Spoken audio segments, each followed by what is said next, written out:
Yeah. Cool. Yes, yes. Back again with another dope episode. This is your boy Triboro and Reg. What's good? And we doing recently we doing a artists that we think should be in the Rock and Roll Hall of Fame, as announced last week, the Rock and Roll Hall of Fame announced their inductees for this year's um show, and you got the legendary one and only Jay Z, Brooklyn's finest, got inducted, and you got LL Cool J and who else is going in? Tina Turner. Right, I want to say Carol King. I want to say. right.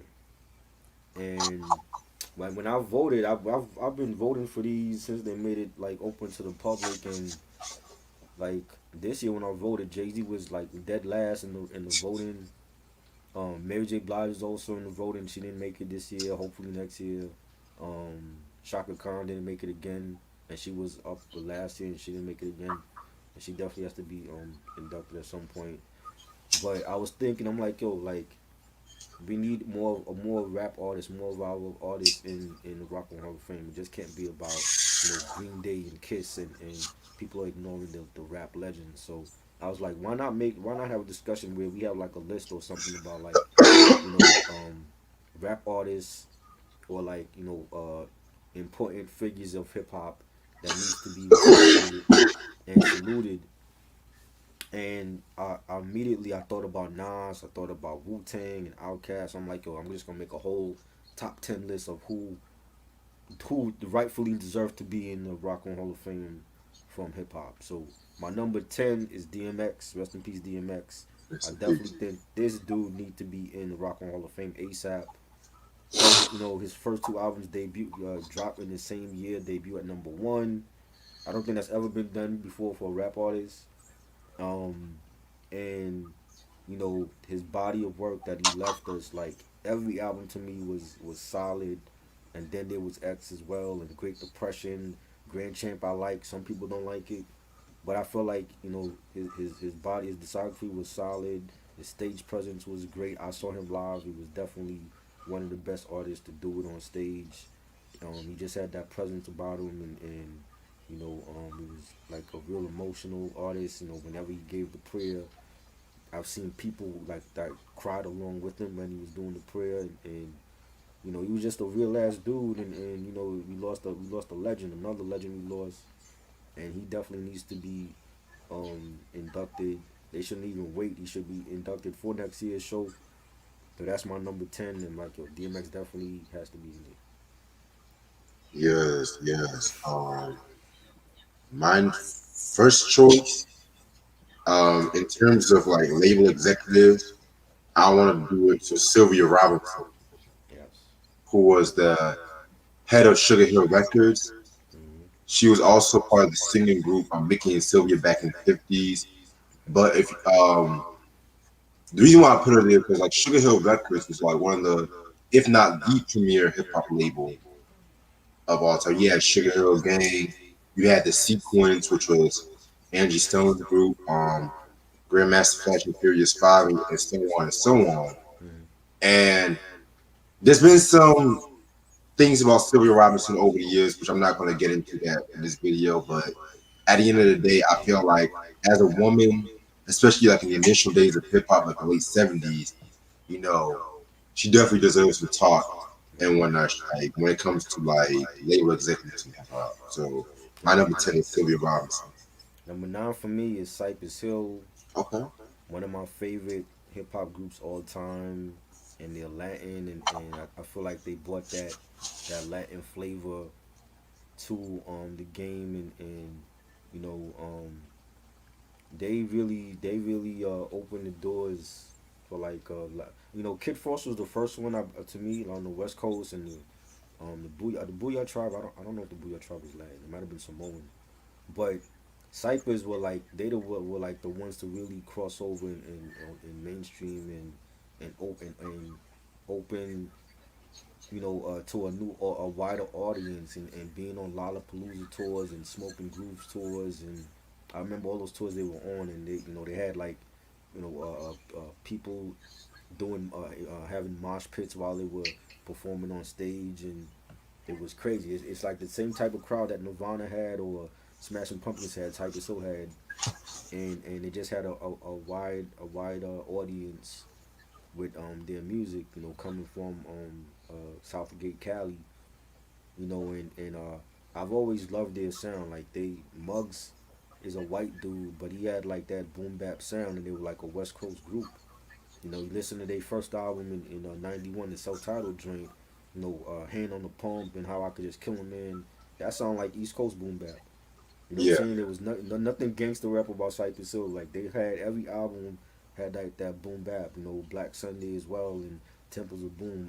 Some would say their best album. You know what I'm saying? It's the Cypress Hill 4 album. Every album had that boom bap sound, and I've always, even now, like Muggs is still relevant in this in day and age, and he's still bringing that boom bap. In his music with these a lot of the newer artists, and I've always loved their sound and the marijuana culture, and they got classics, man. Like to me, their first 3 4 albums are classic. Always loved their music, and anytime they put out an album, I was running to get that album. Black Sunday especially, that was like one of my favorites, and that dropped in '93, and Temples of Boom, which we discussed a couple years ago. So I definitely and the thing is like they're loved by a lot of people. They loved not just by rap artists but by rock artists and country artists. A lot of people fuck with Cypress Hill. I'm like, yo, these dudes need to be saluted. They got to get inducted for what they did, for what they brought to the game. Coming from the West Coast and just influencing like another they're crossing over to another wider audience besides rap, and I love it, man. I've always think they were a solid group, and they being able to branch off with Be Real and doing his solo stuff, and Send Dog doing his stuff, and Muggs, and having Eric Bobo a part of the crew now, and they definitely are legends. yeah, man. Cypress Hill. I feel like they were definitely the ones who really brought, who combined the hip hop and alternative music Hmm. and whatnot too. So that's a very good choice. Yeah. In terms of like DJing, I'm gonna give it to Grandmaster Flash. Yes. Yes, I'm continuing on with the Sugar Hill vein. Grandmaster Flash, in my opinion, him and Jam Master Jay are like the premier DJs in hip hop. Hmm. But I want to give the slight edge to Flash because Flash was really the one who did the whole, how can I put this? He utilized the whole cut and scratch technique Right. in a way, especially like when it came to like the early day with the block parties and stuff like that in hip hop. Right. And of course, with Grandmaster Flash and the Furious Five, they dropped, in my opinion, like the first conscious rap album in '82 Hmm. with that one. But I also like love like the adventures of Grandmaster Flash, was just all DJ scratches and shit like that. I mean, legendary album, legendary DJ, and he's still doing his thing to this day. So yeah, Grandmaster Flash. Yes. Number 8, I got Wu Tang Clan. I mean, the logo alone is iconic.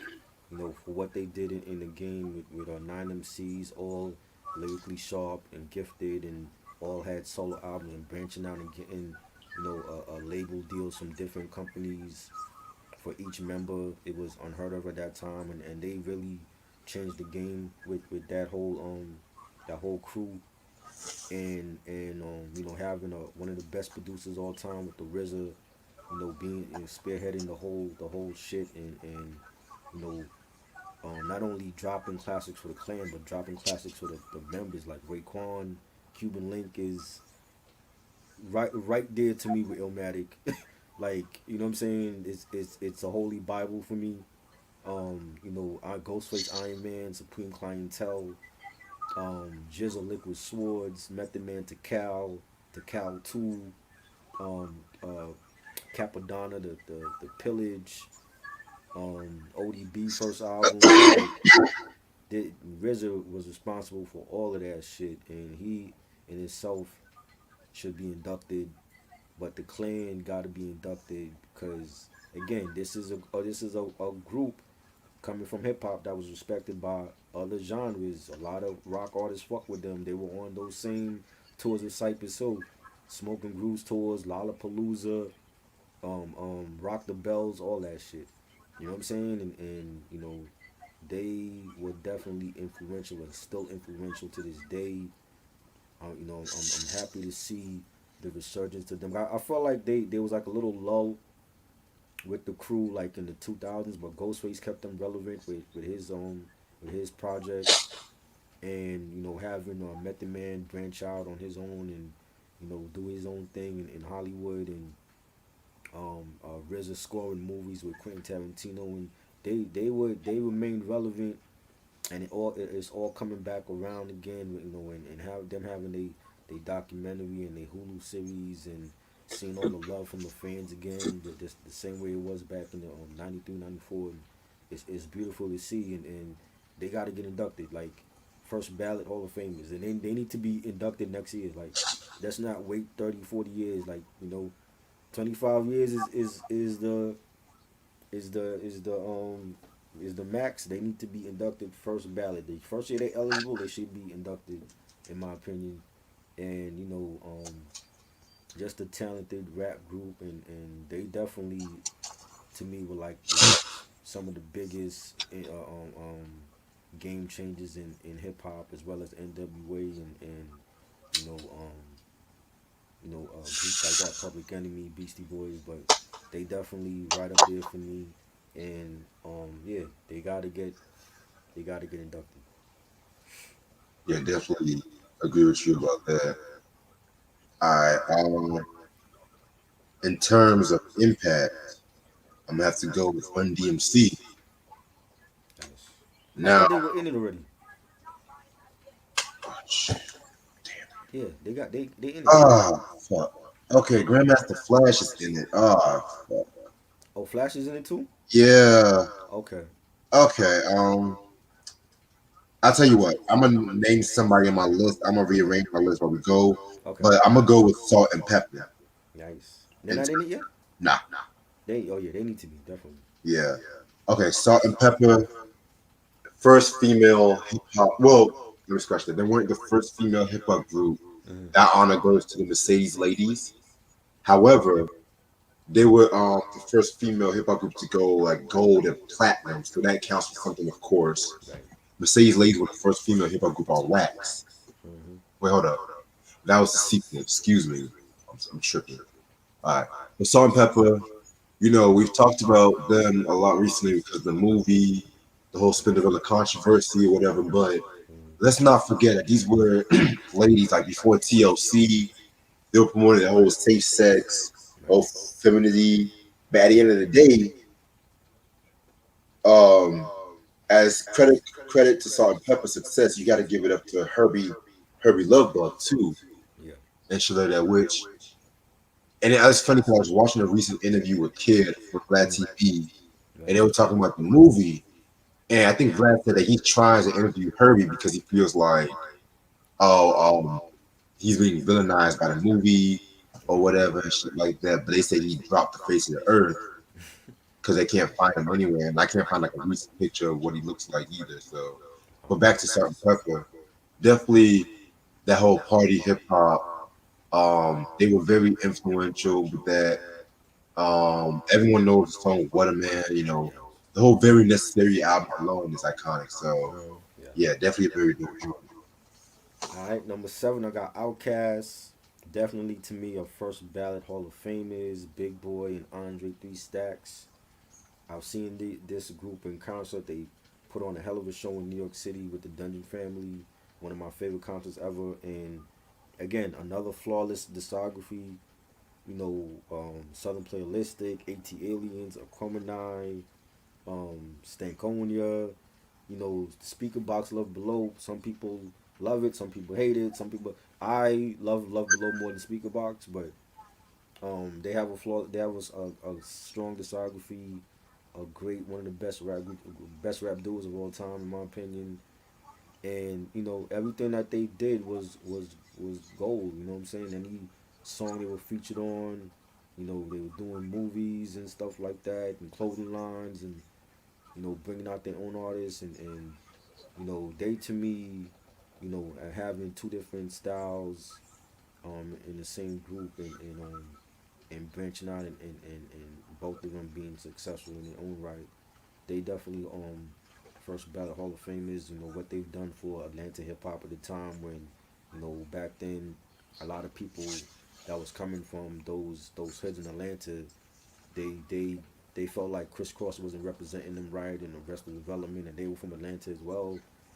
But Outkast really put Atlanta on the map. The South got something to say. Everybody remember what Andre said at the '95 Source Awards, and they had a whole lot to say, and they proved themselves. And I remember when they first dropped on Southern Playlistic, a lot of New York cats was not feeling them. They wasn't trying to bump them, and I remember having those discussions with New York cats like, yo, like this group is gonna be big.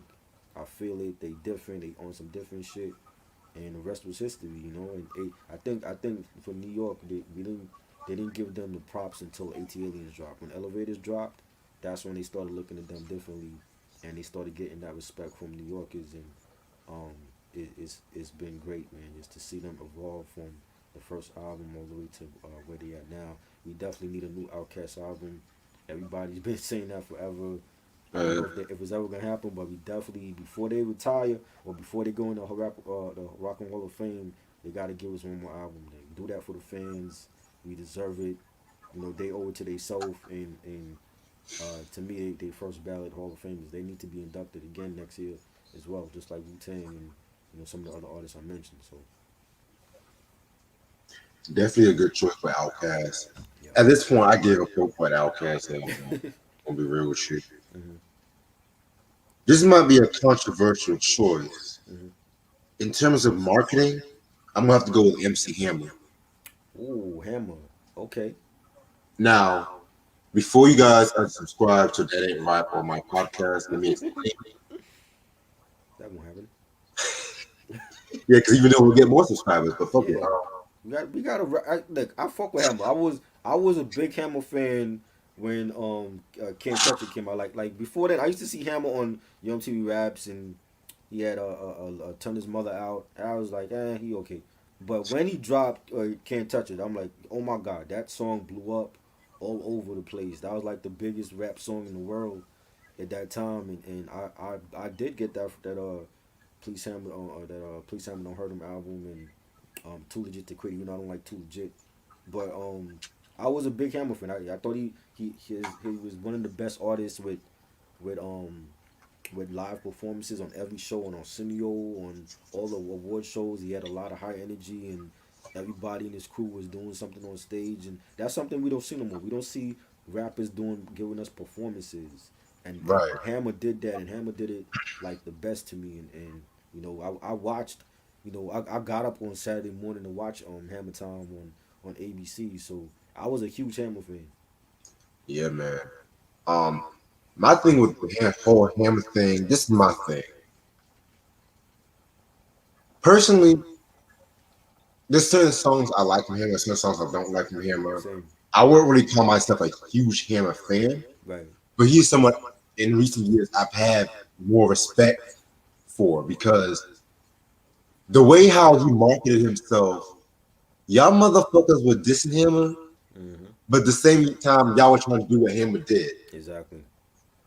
Yeah, Yep. like the whole LL is one of them. Hmm. LL is one of them. I'm gonna Definitely. be real. Yep.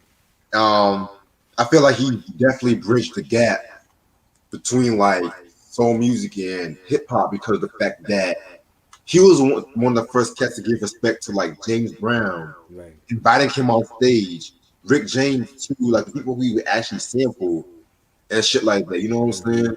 Yeah. Um, yeah, man. I've always felt like Hammer was definitely an influential figure in hip hop, and yeah, we laugh at him. I Hmm. laughed at him a couple times too, but still, Hmm. I y'all agree. motherfuckers did what Hammer do. Like, come on, man. Definitely. Like back then when they seen Hammer in those parachute pants, and he was doing the Taco Bell commercial. There's artists now that would kill to be in that position now to have a Taco Bell commercial. You know what I'm saying? You can't tell me Travis Scott wouldn't kill at a chance to have a Taco Bell commercial. You know what I'm Hell, saying?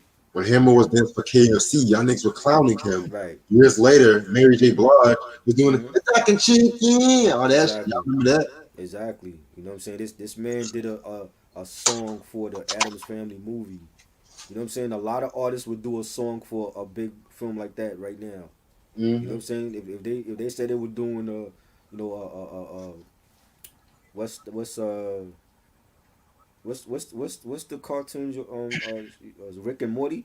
If they Yeah. said they were doing a Rick and Morty soundtrack, a lot of these artists would be killing to be on that soundtrack now. You know what I'm saying? So we laughed at him then when he was doing the Adams Family joint, but a lot of artists now would kill to be on the soundtrack like that. So you know, like Hammer, I was bumping Hammer. You know what I'm saying? I was only a Hammer fan for like that album because when Too Legit came out, it was just whack to me. I was like, nah, I ain't feeling this album at all. You know what I'm Yeah, saying? So that just for that one, Please Hammer Don't Hurt Him album, I was a big fan of his and I enjoyed his stage shows. You know. I even like some of the Funky Headhunter, to be real See, with you. I never listened to that. Like I remember Pumps on the Bump because the video was just hilarious and they played that all the time. And I remember like him dissing like Tribe and Run DMC and them. I remember like reading that album review in the source and how he was like dissing them. I'm like, what is Hammer doing? Like, how could you diss legends like that? But I never bought it. I never listened to it. So Yeah. you know, oh man. Number six for me is Lauryn Hill, the Lauryn Hill, Miss Lauryn Hill. If it wasn't for this woman, the Fugees would not have a classic album. Let's be real. Lauren is the star of the Score album. If it was just Wyclef and Pras, it wouldn't have made. It wouldn't have went diamond. You know, they wouldn't have gotten all that publicity for that one album. And having that first album, Blunted on Reality, which was so trash, I ended up throwing that away. And then them regrouping and coming back and with the Score, and it was like a total 360. And you know, that album is a classic forever. For that alone, they should be inducted in the Hall of Fame. But Lauren, in her own right, like she was the star of that album, and then branching out and coming out with Miseducation, another classic album, and she was just a force to be reckoned with in the industry and winning like the first Grammy, the first rap Grammy for like album of the year, which was a major feat. It still is a major thing. A lot of people haven't done it, and you know, I just wish we would gotten more material from her. But for the shit that she dropped, it will always be appreciated by fans, you know, hip hop heads and music lovers, and you know, she needs to be inducted. If they don't ever induct the Fugees, she needs to be inducted in her own right. And the stuff that she's going on to do with you know for Aretha Franklin and other artists, and she definitely should be inducted. Yeah, man. Lauryn Hill. Yeah. All right, man. In terms of controversy, I picked Luther Campbell. Hmm. Okay. Yeah. Now, again, this is another rapper. I really did not really grow up on their music, Right. but I had a lot of respect for Two Live Crew, Mm-hmm. most specifically Luther Campbell. Yeah. This is the rapper. I feel like him and Ice T fought a lot for freedom of speech when it came to hip hop. Right. And I know a lot of people want to look at NWA. I know a lot of people want to look at Snoop. Respect to all of them, but Right. Luther Campbell actually went to jail for his lyrics. Mm-hmm. I'm just going to put that on whack. Right. Luther Campbell actually went to jail for the lyrics. Mm-hmm. He won He won. against the Supreme Court. Yes. Okay, and NWA got a letter from the FBI. Okay, I'll give you that. But this nigga, he's the definition of I fought the law and I won. Right. Luther Campbell, my opinion, was one of the first Southern rappers to really get people's attention. Right.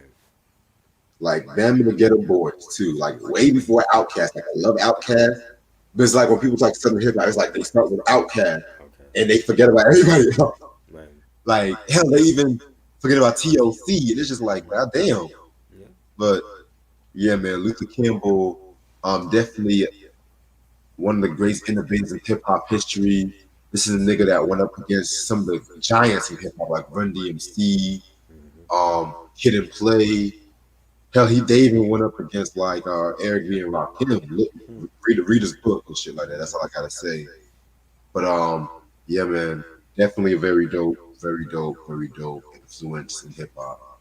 I definitely respect Luther Campbell and Two Live Crew for the going to court for freedom of speech, and artists deserve to definitely speak their mind just like everybody else, and that's where it stops with me. 'Cause I never was a fan of Miami based music like that, but I Yeah, definitely can respect. I remember when I was real little when that happened, when him went through. I remember hearing about that they won, and shit. If it wasn't for them, a lot of the stuff that people say on tape they couldn't say.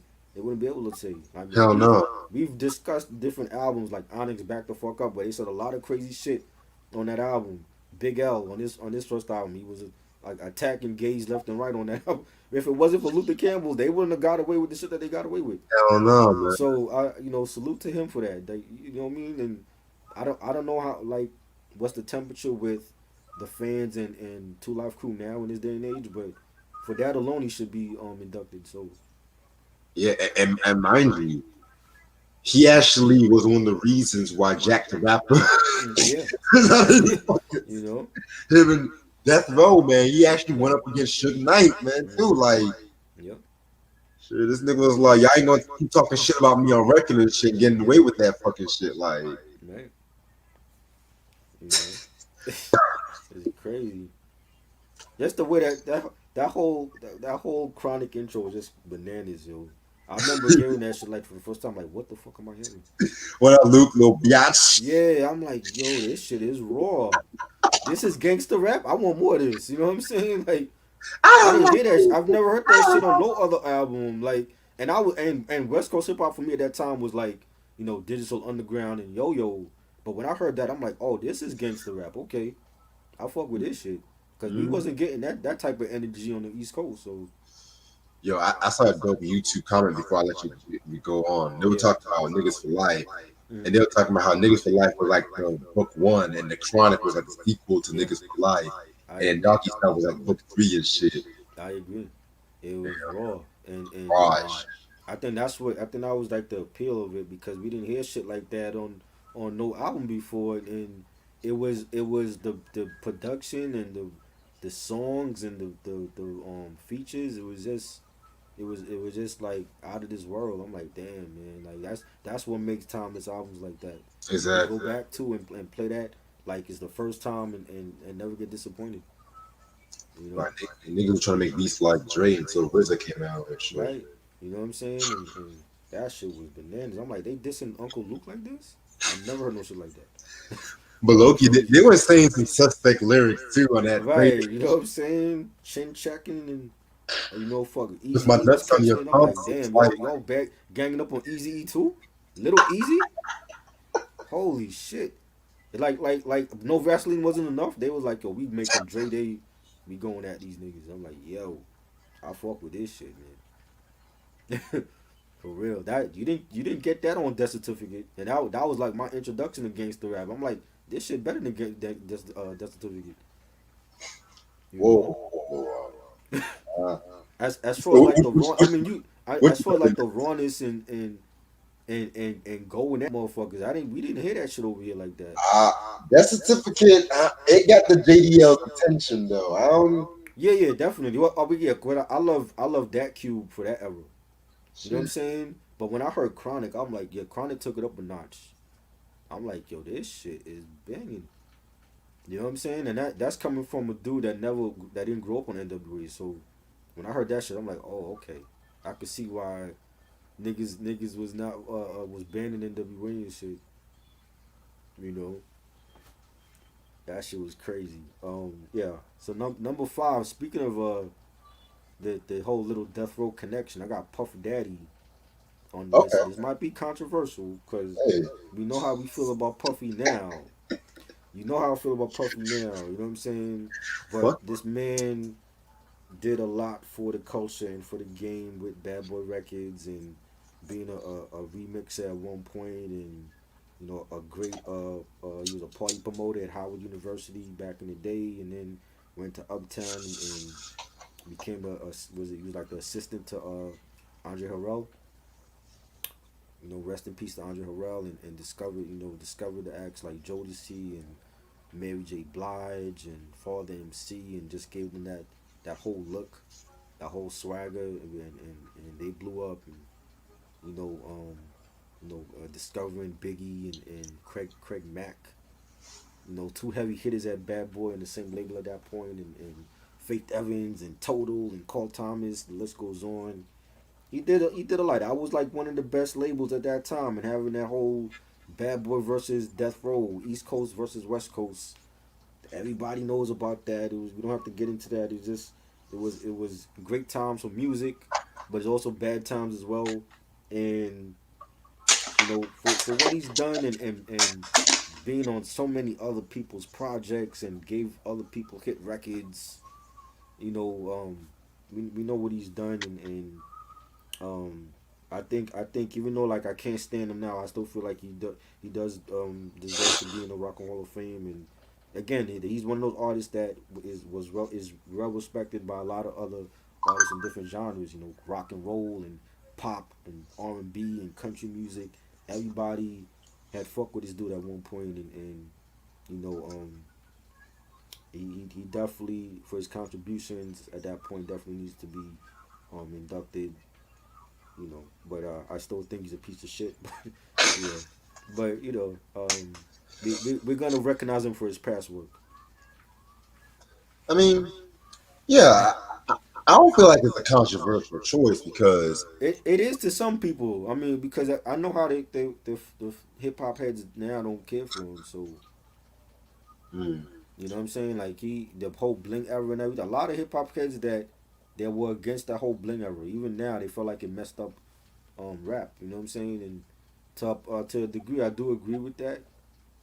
Cause you had artists that felt like they needed to switch their style up to do that, and like a Mike Geronimo, and I didn't feel like it was necessary.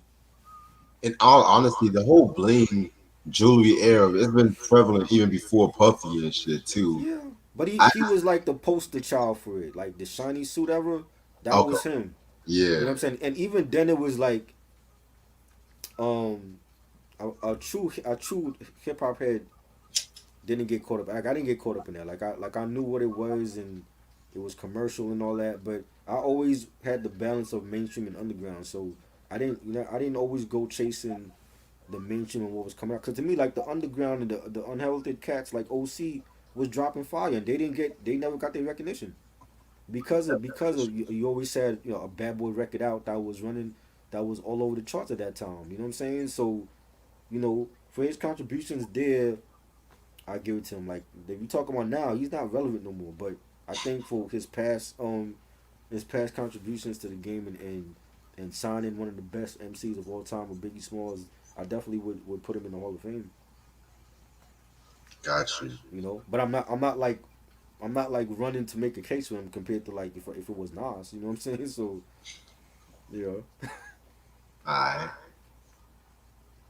in terms of vision, I'm gonna have to go with Hype Williams. yes, definitely. He should already do they honor like directors and all that? I honor them. Okay. I don't give a fuck. Yeah, Shit. I mean, definitely. because like with the Rock and Roll Hall of Fame, sometimes they honor like people who are in the music business and shit Right. like that. But But they're since it's artists. fucking hip hop, Right. I gotta give my share of Hype Williams and stuff. Definitely. Um, to be quite honest with y'all, some of the earliest hip hop videos I've seen were directed by Hype Williams. Right. I've always felt like his style was very well. Before I get to like his main style, I loved his earlier style, like the rugged. I'm talking about the MOP. How about some hardcore kind of shit? Yes. But it wasn't until he worked with Biggie and the Wu Tangs. Right. Like that's when he really want to make a movie at that shit. And you know the hype way a movie when they have to zoom into like the sky and shit like Right. that. Then Mhm. they have to like a fish islands and Mhm. whatnot. Yeah. And then you have like the clean cinematography and shit. Mhm. But then towards like the late '90s to early to mid 2000s, which I consider his golden era, Yeah. some of the videos he was making was like mind blowing, especially for Busta and Missy though. Like, Yes. Definitely. I feel like a lot of hip hop directors these days, man, they just do the same bullshit. Like they now it's like now they film a lot of their videos on iPhones now, Yeah. which I don't have a problem with and shit like that because you know, shit, money's tight. Like, niggas can't like afford video cameras these Right. days. You gotta do what you gotta do. Mhm. Cause like, but now like they just do like a lot of Photoshop weird stupid shit. I miss like the polished cinematography like Right. he had in this. You know what I'm saying? Like I had. Right. Now these days, motherfuckers just make videos and shit like, and the director be off. They just try to they just try to make like they literally try to make a fucking movie. Like hype be making movies without making movies. If that makes sense. Exactly. I Yeah, feel you. like that's what I feel. I definitely agree. Like, um, he's. I mean, I grew up with a lot of Hype Williams videos. I don't even know. I think we might have to do like a separate like episode for him alone. I got that plan, bro. Oh, dope, dope. Like favorite Hype videos. Yes, sir. He done so many like Mob Deep. I think did he do Quiet Storm remix? I think he did that. He did that one. The Yes. It's Mine joint and the bad boy shit. Like man, it's so many to count, man. You know what I mean? Like he definitely should be inducted for that alone, and not even counting Belly. Belly was visually stunning. You know what Exactly. I'm saying? And yeah, definitely Hype Williams, man. Him and Spike Jones were the best music video Right, directors. Spike Jones. I want to say Spike. I thought Spike Jones was inducted. I want to say he was inducted. I don't If he know. wasn't inducted to Rocco, it was some. It was some. It might have been MTV. I think the year that he did the Beastie Boys Sabotage, he got like a whole bunch of VMAs for that video. And what's crazy is, I love that Beastie Boys album. I never cared for Sabotage. Like that was like a song I always skipped over. Do I, you like the song? I love that You song. like the song? Yes, It might have been like one or two times that I played it, but it was never like a like one of my favorite Beasties like hit single. Like I prefer Short Shot on that album and and Root Down. That was my joint. Get it together with Q-Tip. But Sabotage, I guess because at that time I wasn't fully into the grunge just yet. Like now, I could fuck with it, but like back then I wasn't fully invested in the grunge sound. So that's why I used to like always skip it, and they won so many awards that year for that video, and I remember Spike Jones getting awards for that video, you know. But Hype definitely for us, like Hype was like that go to guy, like him and Little X was another one that was making some good videos. Who? Paul Hunter was making some good videos too. Vid Kid, uh, Vid Kid was making some good videos. Ralph McDaniels, Spike Lee even did a couple of dope joints. Oh, Spike Lee, man. Yeah, you know what I'm saying. Like Spike did They Don't Care About Us with Michael Jackson. He did the That's original one of version. my favorites. You know what I mean? I love the original version of Princess Money Don't Matter Tonight. Yes, I was just looking at that like for his anniversary last month. I was looking at that because it's been a minute since I watched that video. I'm like, yeah, that's my favorite song from Diamonds and Pearls was Money Don't Matter Tonight. So Same. yes, definitely love that song, and it's still a relevant song now with this whole country. So definitely a banger. What else is my phone? My fourth the fourth joint on my list is Queen Latifah. Okay. I don't She's not inducted, right? I don't think she's inducted. Nah. She definitely needs to be inducted. This woman did a lot for females in hip hop, and she didn't have to take all her clothes off to sell records. She didn't have to act like a thought to sell records, and it wasn't about who she was sleeping with or how many followers she had, and what drama she had with people. She was just a real ass woman coming from Jersey. Dana Owens, definitely everything she did like a lady the way it's supposed to, and man, she got some classics, man. Like my favorite, it was always like Black Rain. That's always been my favorite album. I think that's a classic. Nature with Sisters, underrated.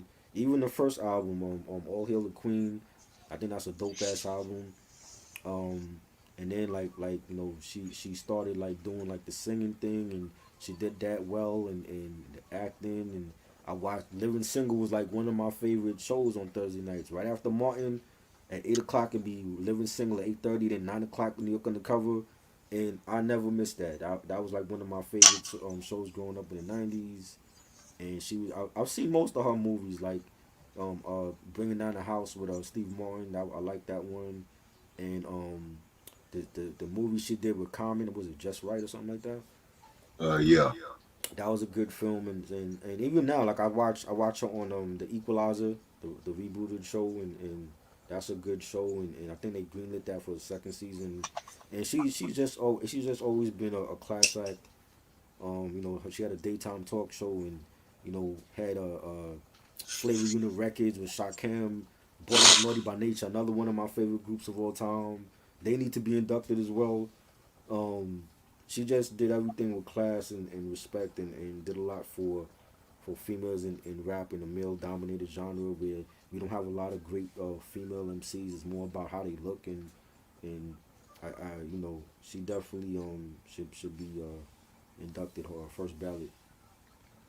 Yeah, I definitely see what you're saying about that. Yeah. All right. Let's see where I'm at. All right. Terms of stardom, Curtis Blow. Yes. Definitely. Yeah. Definitely. This should be a no-brainer to a lot of people.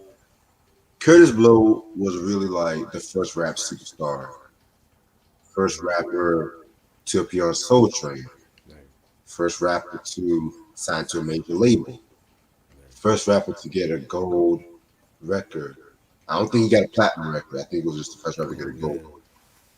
Like, definitely one of the one of the high figures of rap in his early days and whatnot. He was just so like his confidence and like his voice was one of his key ingredients. Like his clarity in his voice, like the clap your hands and Yeah. because Yeah. a lot of rappers back in those days, it's like their voice they would try so hard like to like either rhyme fast or they had like the raspiest voice and shit like Right. that. Mm-hmm. It was like Curtis Cadence was like so highly regarded at that He had time. that b-boy voice. Yeah, Yeah. that braggadocio shit. Mm-hmm. I would say like between 79 to 83, I would say that was his prime period in my opinion. I'm not like the biggest Curtis Blow fan, so I'm not have that biggest knowledge of his music though, but I Right. know what I know. Yeah, I know a couple of his songs. Like "If I Rule the World," that was like a big hit. They playing basketball. I used to hear that all the time on the radio, and I never did buy none of his albums. But yeah, that at that point in early the infancy stages of rap, like he was definitely like the major star at that point, and um he definitely is a legend. And I think I don't see this is the problem I have with Rock and Roll Hall of Fame. I don't think they're gonna salute artists like that. You know what I'm saying?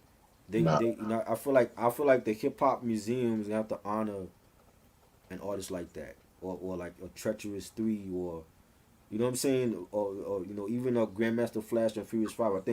I think the hip hop museums gonna have to honor those artists. Whereas Rock and Roll Hall of Fame, to me, they're going for more of like the commercial success artists. Unfortunately, you know what I'm saying. You yeah, know, but he definitely needs to be saluted because this generation don't know nothing about him, and it's a shame. They don't know a lot about Cool Herc, and it's a shame. You know what I'm saying? These are people that need to know. Like if you call yourself a hip hop head, you gotta know who these artists are. It cannot just be about Griselda. You know what I'm saying? You gotta go way back, do your research, and know who Cool Herc is, and Africa Bambaataa, Grandmaster Flash, DJ Red Alert. You know what I'm saying? Like it's important. You know. Another one. that they need to know. And he's number three on my list. KRS One. Interesting. Whether he goes in by himself or with BDP, he needs to be in there. What he has done for the culture and coming out with BDP and the legendary classic albums Criminal Minded and Sex and Violence and you know his own solo stuff or Return of Boom Bap is like that to me is like one of the best primo produced albums ever outside of the Gangstar stuff. Like I'll throw that right in there with the first two J. Rule albums and the Group Home Living Proof album and Bahamadia Collage. I love that album. That is a classic. I need to get that. I don't know what happened. I don't know what I was thinking back in '93 when it came out and I didn't get it. I need to get that album. The self-titled album from '95 was great as well. I love that album. That album. I Got Next, a dope ass album. This man, what he's done, starting the whole self destruction movement after Scott LaRock got killed. That's a classic posse cut, classic joint with like all star legends, Dougie Fresh on that, and Heavy D, rest in peace to him, and Public Enemy. I love that. I love that song. I love the video for that. Everything he's done, he has done it for this culture, and it's time that he gets recognized on a global scale.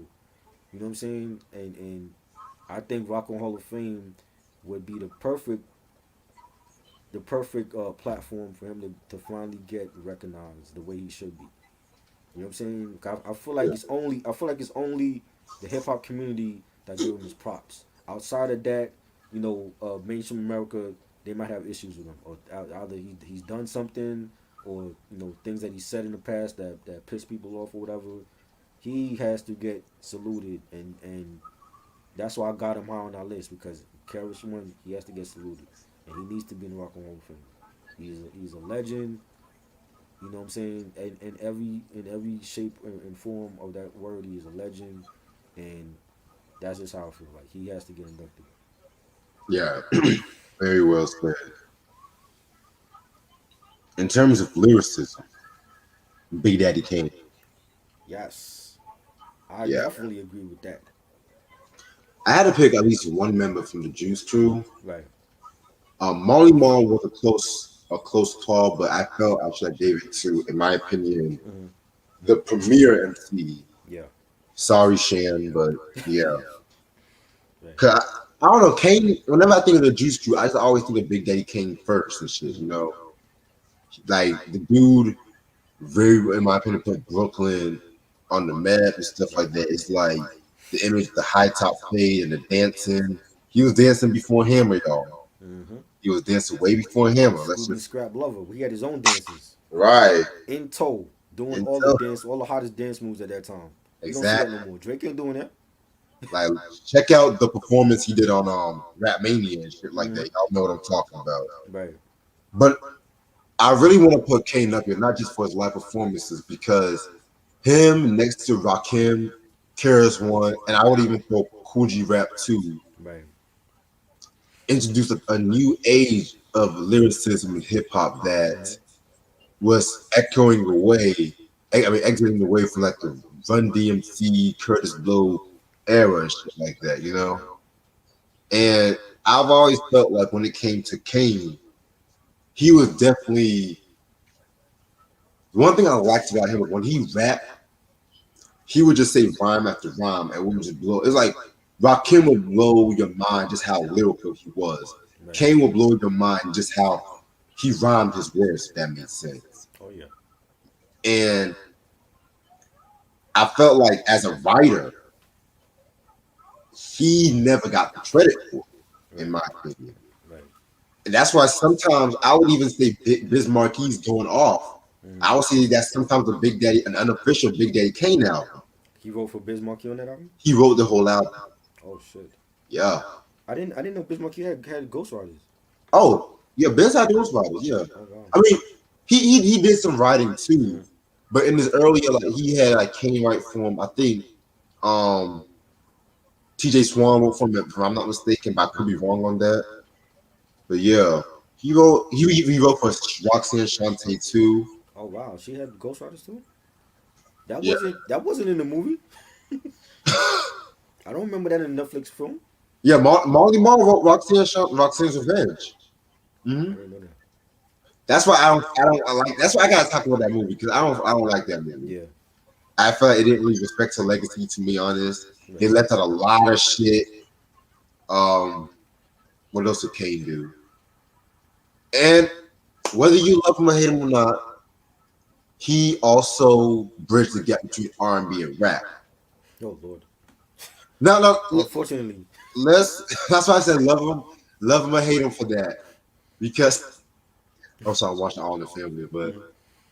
as much shit as I give Taste of Chocolate, as much shit as I give that album, I have to say it is ahead of its time because the things he did mention like a lot of things about the whole black and black crime, Mm. having Dolomite on the album too played a part in shit too, and then now everybody wants to have Chris Rock on their hip hop albums and shit like that. Right. Um, the Barry White All of Me Oh track. God. Lord. Before just all of this, like all of this was like before the Nelly and Tim McGraw shit. So that's why I say that's why I really want to focus more on lyricism. Right. But I could like add Big Daddy Kane because I feel like Kane really was a legend too.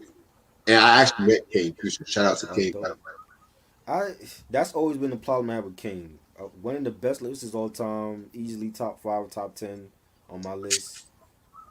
The him chasing that radio play was his downfall. You know what I'm saying? And to me, it started with the second album, and it got worse. When you listen to Prince Yeah. of Darkness, and you hear, even though I thought the song "Loving You" was dope, I'm like, this is done. This is not Kane I want to hear. And that first single was a groove with it. That was horrible. I hated that song. Oh, I almost didn't buy the album. If it wasn't for radio playing the other joints off of the album, I wouldn't have bought that album because that first single to me was not the way it was not gonna be the way for anybody to run to the record store to buy Prince of Darkness. I just thought that was the worst first single ever to start off a new album. And you could have picked any other joint. You could have picked the title track that started off the album, Prince of Darkness. I love that joint. When he sampled the Tevin Campbell joint, that to me yeah. was better. I love Get Busy and Brother Brother with a Little Daddy Shane. Come on down with Busta and Q-Tip. Any of those joints you could have picked for a first single. You picked Groove with it. That shit was horrible. That's a song that I always skip over. And then when you get to looks like a job for with that very special, I'm like, oh no, no I King, like that. no King, and they played that on the radio like it was a big hit. I'm like, what are you doing, Hot 97? What are you doing? This shit is horrible, and that to me was his downfall. Because going after that radio play, and you like considered one of the you on that same level as Rakim and Keras One, and this is what you're doing. You know what I'm saying? And I never got it. And I'm like, maybe it's the whole Dark Gable, image that he had. I'm just like, no, Kane, this is not what it is. And that to me is why he fell off. He's still one of the best lyrically, but his music fell off because people got tired of that shit. You know what I'm saying? It's like your discography ain't fucking with Rakim's discography. It's not fucking with Keras One discography. You know what I'm saying? So I'm like, yo, that to me is a downfall. But I love him as a Not even lyricist. fucking with Coogee raps. I didn't mean to Yeah, cut you. exactly. Not fucking Coogee. I wasn't running to do no shit like that. You know what I'm saying? So, and I don't understand that. And then like you're doing the naked pictures in Madonna's book, and that was just a bad look. If that was like in this day and age now, if Ariana dropped a sex book and she had like Westside and Conway naked in her book, they would get mad flack from their fans for that shit. They would almost ruin their careers behind shit like that. You know what I'm saying? I think that, and then the AIDS talk didn't help him either. So he just went through a bad period, and I think that's what brought his career down. But I would love to see him come out with a new album, get the right producers. Don't do none of that R&B shit. You know what I'm saying? We just want bars, and you'll be good. You know what I'm saying? But he's that Born Against Kane. I remember getting that for Christmas the year that it came out on cassette, and I played that cassette to death, and then I end up getting it like years later on CD. That's one of my favorite albums all time, rap albums all time, a classic. You know what I'm saying? But Kane, man, he gets that R&B shit. I think ruined him. Right. I mean, that's why it came, man. It Yeah, just. Mm. I'm surprised you even put him on your list. Well, that's why, like, when you mentioned, I forgot, like, certain members Yeah, are already in the Hall of Fame and shit. right. Hold on, wait a minute. That's- Yeah, certain members are already in the Hall of Fame and shit. So I was like, you know what? Let me pick somebody for the Juice Crew Mm-hmm. because, yeah. Yeah, man. Number two, I got Tribe Called Quest, Native Tongue Crew represent this. Man, Queens Boulevard represent. They definitely have to make the Hall of Fame again. This is a group that they're well respected by other genres besides rap. And Q-Tip alone, everybody fuck with Q-Tip. One of my favorite lyricists from that crew, and rest in peace, Five Dog. He was a dope lyricist as well. They have many classics, Midnight Marauders, Low End Theory, Beats, Rhymes, and Life. Even their first album to me, I consider that a classic as well.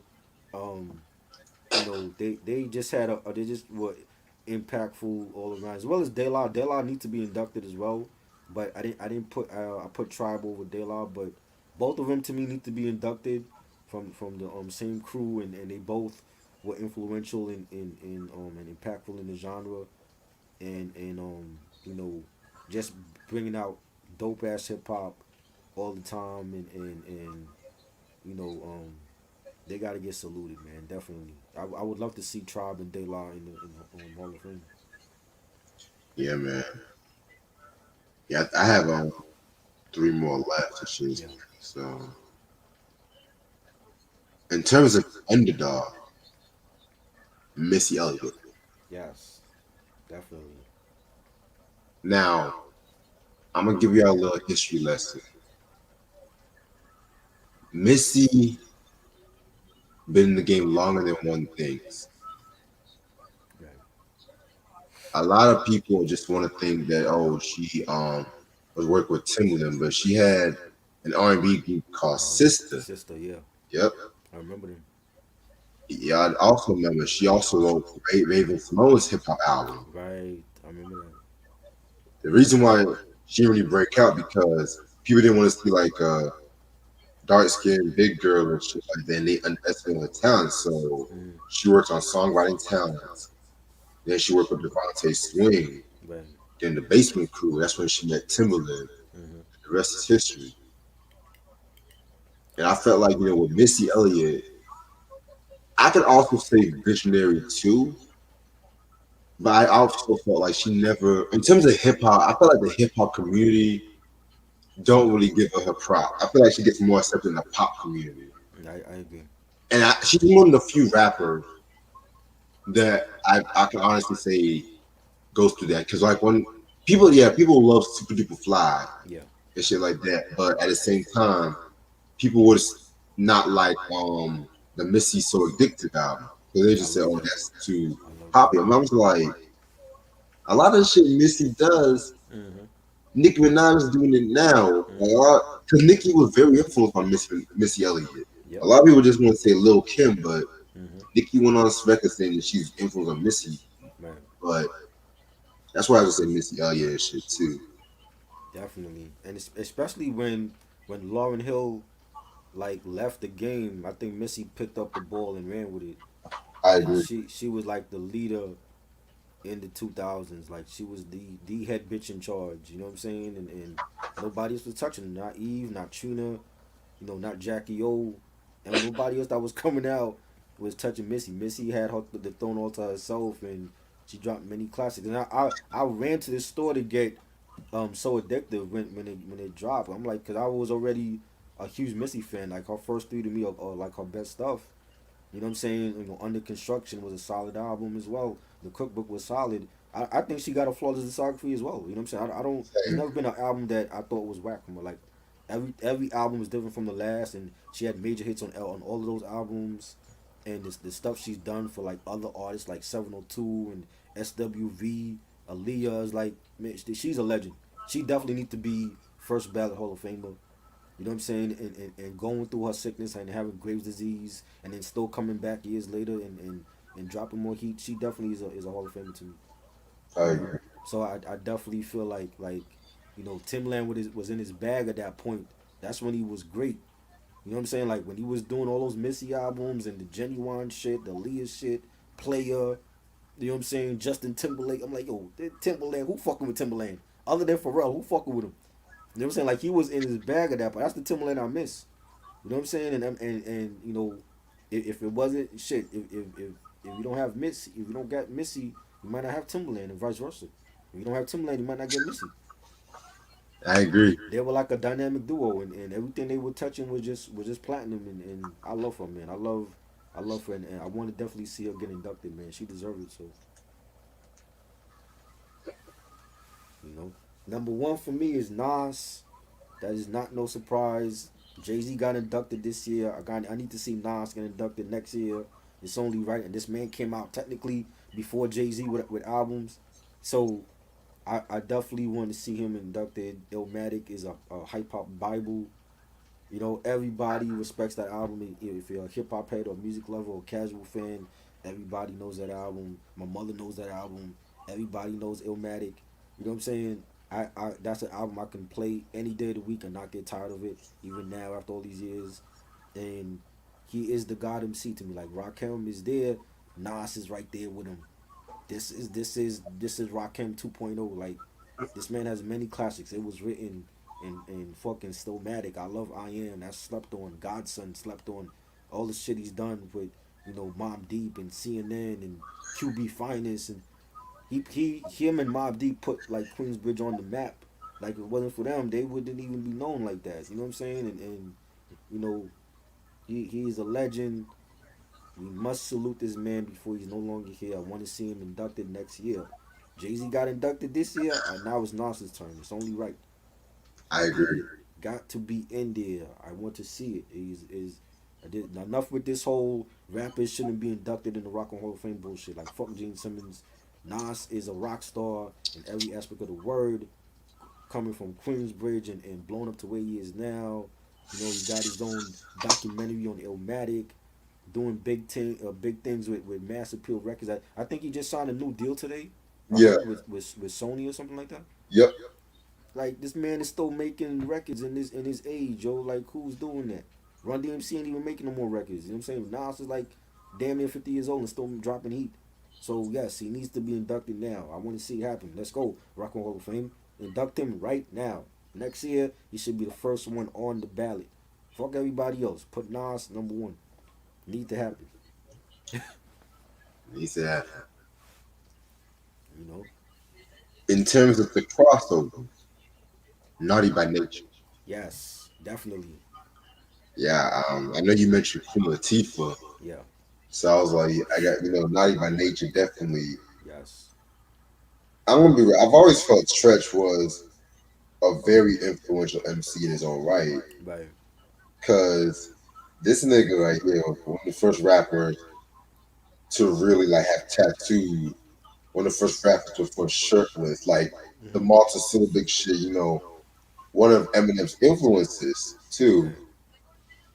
Also, I felt like Tretch, as a writer, he had the ability to craft like the poppiest melodies, Yeah. but hide it under authentic. You know what I'm saying? Mm-hmm. I felt like United by Nature themselves did the crossover better than anybody in hip hop. Right. Like, yeah, even way better than him too, Mm-hmm. because it's like the core, it's like the choruses, and then it's like they play around with what they're talking about and shit like that, especially with OPP, written on your kitten Right. and shit like that. I've always felt like Naughty by Nature definitely never got their props for that, in my opinion. Right. Um, and the live performances, oh my god, Jesus Christ! Definitely. I remember I saw them live a couple years ago, man. Same. Definitely, Mm-hmm. Tretch, man, definitely was one of the greatest live performers in hip hop and shit. You know what I'm saying? Definitely. Um, Definitely have a lot of respect for Naughty by Nature. Um, did we do it? We did a breakdown on them years ago, right? Yes, we did. That was on your channel. Okay, just making sure. Yes, that was a good one. Yes. Very good one. Yeah. I know I got to do a review on the other albums, like Mm. Poverty's Paradise, 1990, the 1999 for Nature's Fury. Yeah. I think I got the Icons album too. Oh Oh. shit. Yeah, and I ain't get that one. Me neither. But yeah. All right, and the last one, Ice T. Yes. Definitely. Now, I don't know what it is, but I never hear Ice T gets mentioned as one of the greats of hip hop, Right. and that kind of pisses me off because I felt like with Ice T, he kind of in a weird way fits all of the above. Right. That's why I didn't really put anything under him and shit like that. Mm. He crossed over to metal. Had to crossed over. He's one of the greatest rappers that really made attention to mainstream media. Because, like, if I'm not mistaken, I want to say Divine Pay's album had like the first like parents advisory sticker. They always it's always like a debate which rap I had like the first advisory. I want to say it was that one.